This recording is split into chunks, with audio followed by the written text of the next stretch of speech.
Pourquoi les petites îles dictent la géopolitique mondiale? Découvre avec Lucas comment le droit moderne de la mer a tout changé. Mais alors, pourquoi ce droit a-t-il transformé les îles en enjeux stratégiques?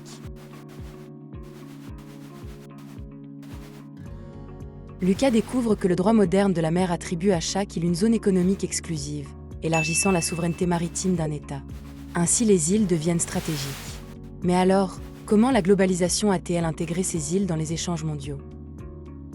Lucas voit que la globalisation et la rapidité des transports relient les îles aux réseaux mondiaux de biens, d'idées, de services et de personnes, les intégrant au commerce planétaire.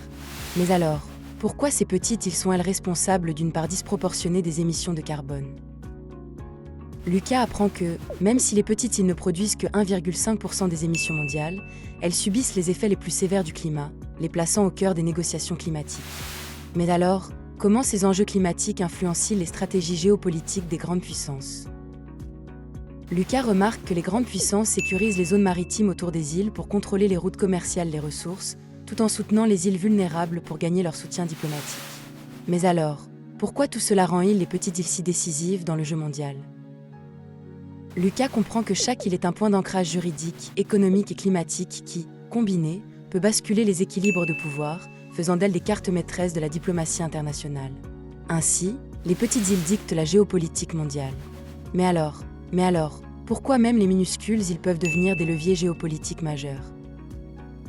Lucas découvre que même la plus petite île possède un cercle de 200 milles nautiques, un véritable trésor maritime. Mais alors, comment ces zones économiques exclusives influencent les routes commerciales mondiales? Lucas voit que ces zones deviennent des corridors vitaux, transportant biens, idées et personnes à travers le globe.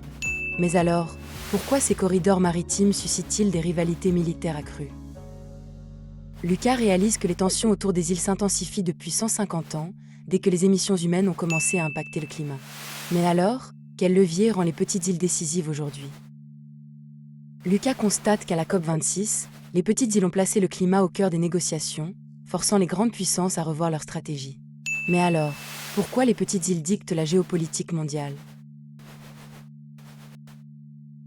Lucas te montre le fil qui relie tout.